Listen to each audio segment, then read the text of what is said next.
termites! What are you guys doing? I like reading your comments. There's only a few hateful ones, not many.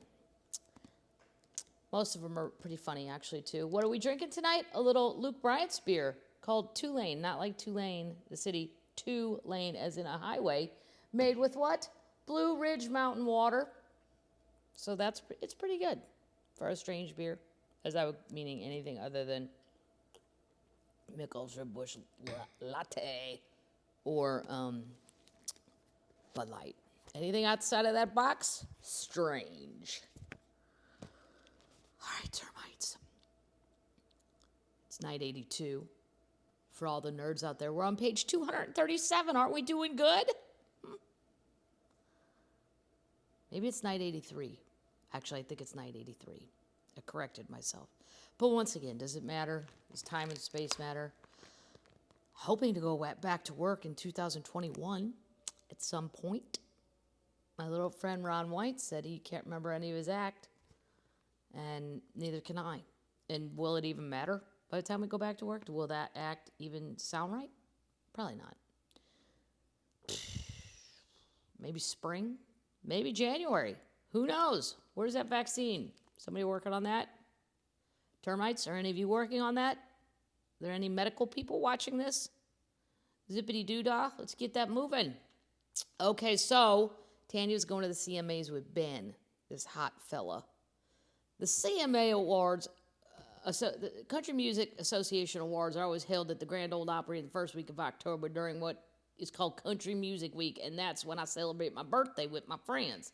It's hard to schedule personal celebrations into your tour timetable, so sometimes we have to readjust events to suit the industry. So that's what I've been doing with my birthday, celebrating it at a time when I knew people would be around, and I'd have my birthday party either early or late, depending on the exact day of the award show. We'd celebrate twice. Double her drinking. Once on a riverboat or at a local restaurant, and always at the Opryland Hotel the night of the CMAs. I always ran a huge 2-bedroom suite at the Opryland Hotel so my friends can all gather after the show. Now, for anybody ever thinking coming down to Opryland and all this stuff, it's not downtown anymore. They moved to Grand Ole Opry. It's not too far. It's about 15 minutes, but it's kind of in a giant, not a strip mall, but it's just its own. It's not, people think it's downtown. I used to think it was downtown, and the Ryman was downtown, but then they had the Grand Ole Opry there, but then they moved it. I think they should have kept it downtown. I really do. So much you could walk around. This one, though, you're going to have to get on a shuttle bus with a lot of other people. Okay. The second bedroom's for any of the T-Birds who came to town and want to hang out with me at the hotel. I believe in keeping my friends close at hand. I was flying high for the 10 days after Ben's call. In my mind, every problem between us was handled. I was so confident we were going to make it as a couple that I even hoped I'd get pregnant while he was in Nashville. Having a child, wow, that is moving fast. Having a child had always been in the back of my mind for so long, and after meeting Ben, I felt I wanted him to be the father. I just knew we'd make it the perfect child. I can't explain it, but I believed it. I wonder if Ben knows about this. Look, sir, I'm looking at you. We're going to make a perfect child. Ben flew into Nashville the night before the awards, and I picked him up at the airport. He was even better looking than I remembered. You don't even really remember what he looks like, but I'm going to have a baby with that man. We had a birthday party at Merchant's Restaurant that night, and about 50 people came. We opened presents. I showed Ben off to everyone. I could see, though, he was getting overwhelmed by all the hoopla and the rowdy country music types. Ben is reserved. Well, that's not going to be a good match for this one. Not the lady who throws her lighter in a bonfire as her exit show for Betty Ford. That's not going to work very well. Ben is reserved, and I don't think he was quite ready for Country Music Week and Tanya's birthday all at once. The next night, topped the birthday party. I wore a dress that Diana Venegas had designed for me. My folks were at the suite, and when Mother saw that dress, she decided the dress she had on wasn't good enough to wear to the show. Well, Shirley Porter insisted on taking her gown off and missing the show so Mother would have a nice dress. Shirley said she'd just as soon hang out at the suite in a house coat anyway. I'm with Shirley. Can I just stay here in a house coat? We felt on top of the world, the perfect couple. It was good to have Ben on my arm because he's definitely a head turner. Yes. Night started out great. Even though I lost Female Vocalist of the Year to KT Oslin, Randy Travis walked away with Male Vocalist, and George Strait won his first Entertainer of the Year award. The Pauls and I lost on our vocal collaboration to the trio Dolly Parton, Emmylou Harris, and Linda Ronstadt. Yeah, that'd be hard to beat. Mary Chapin Carpenter stole the whole show with her hilarious song titled Opening Act, which detailed the many indignities show openers can sometimes live through. I've always thought it was very strange in comedy that in a club, we would always have the least experienced person go first. The opener, then there's the middle, or something that's called a feature act, then a headliner. That's a traditional comedy club show. Like my theater things, I don't have a middle. I just bring an opener. But I think it's weird to have the, I always thought that was odd. Shouldn't you have the person who knows what they're doing go first? Are we just going to leave this shit show up to some person who kind of knows? That's exactly what they do. I had to do it. Everybody's. And the last thing you want to be is a great opener, because then they're going to make you keep doing that. Everybody in the audience knew exactly what she was talking about. The crowd went completely nuts for her.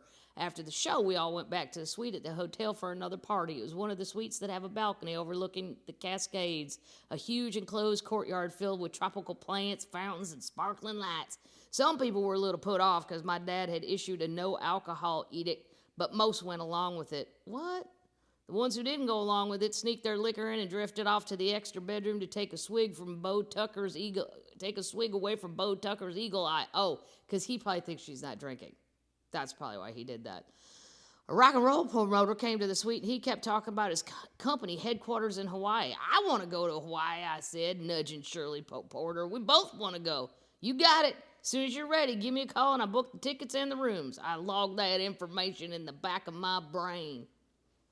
Even though I'd already had my birthday party, more people had sent things to the hotel, and there was a stack of presents on the table waiting to be opened. I started opening things, and each time I pull out something, everybody applauded. Everyone, that is, except Ben. Uh-oh.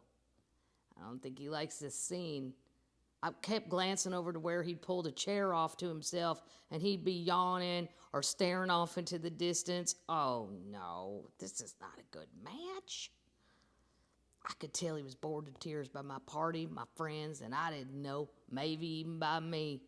Soon it was obvious to everybody in the room that my date was less than enthusiastic about my post-awards show party, and I was afraid I was making people uneasy. So I took a break from opening the presents and went over and sat down on the arm of his chair.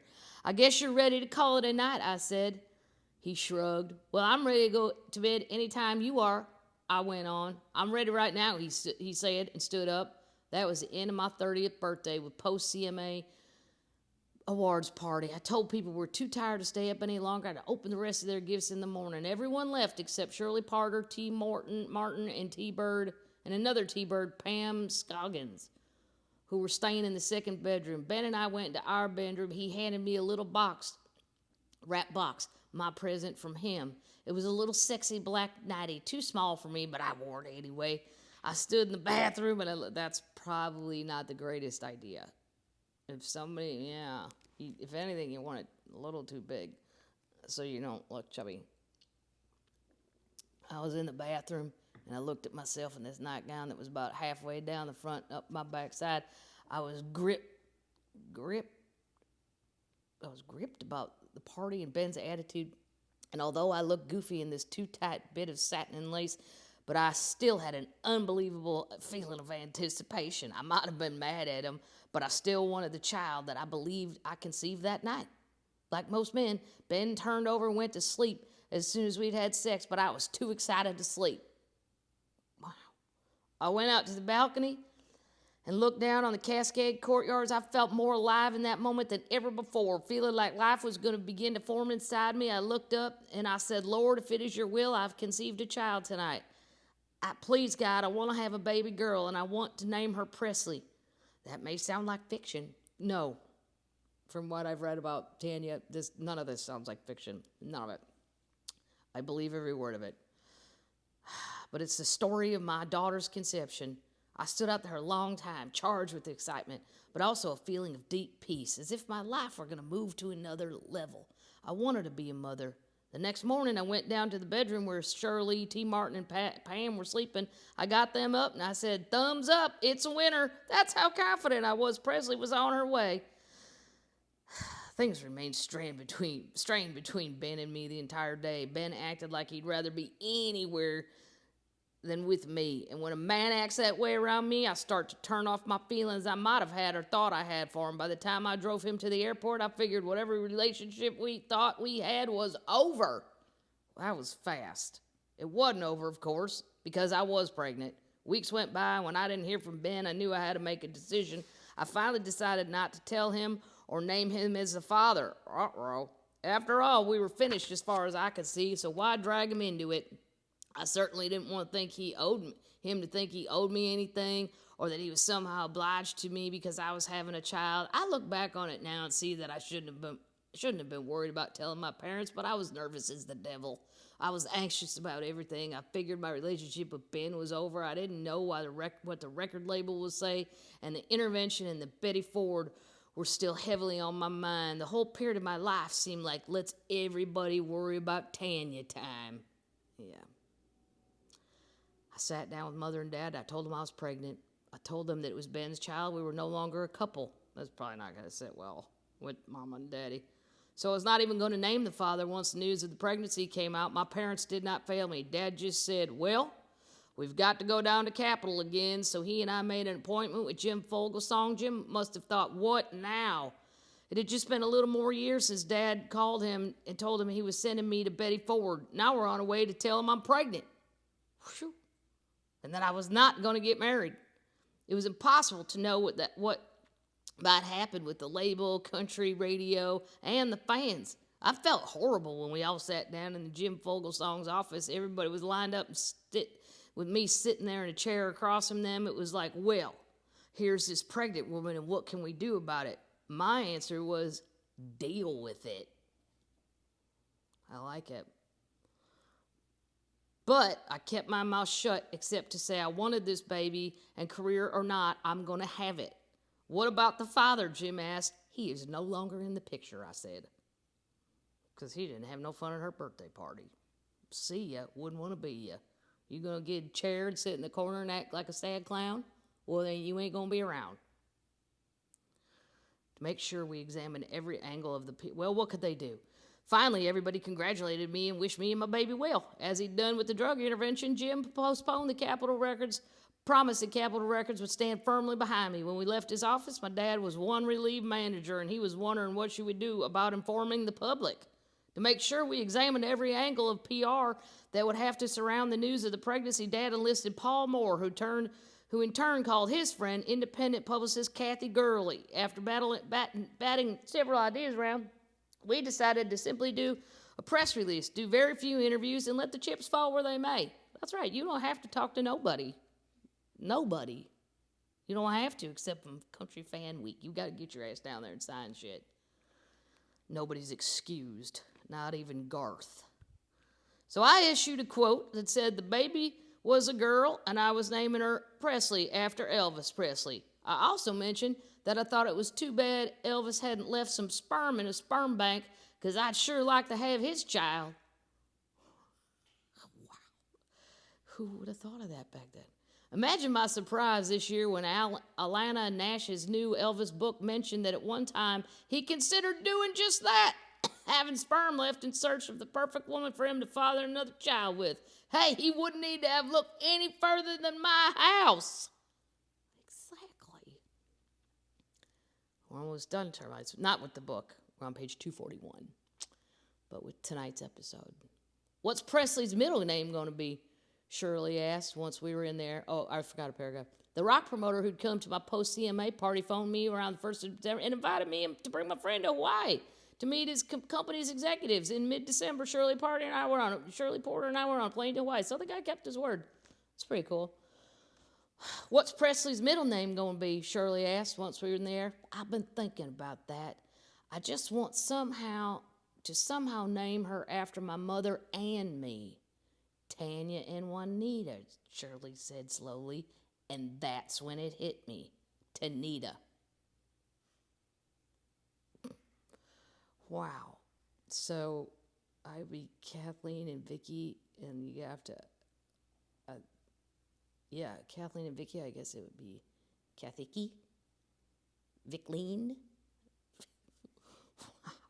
Presley Tanita, that's it. Presley Tanita Tucker, or Tanita, I don't know. And so she was named on an airplane heading for the islands. We checked into a suite at the Hyatt Regency on Oahu. I thought going from a cold and dreary Tennessee winter to the sunny skies of Hawaii was just what the doctor ordered for this 3.5-month pregnant woman. All I wanted to do is kick back at the sand, look at the ocean, and think about the child I was carrying. I didn't want anything but peace and relaxation. It's probably a good place to stop for tonight. Right, termites? Oh, what else? What else do we know? I got some mint chip ice cream at Baskin-Robbins, which was inside of a Dunkin' Donuts. And I know better.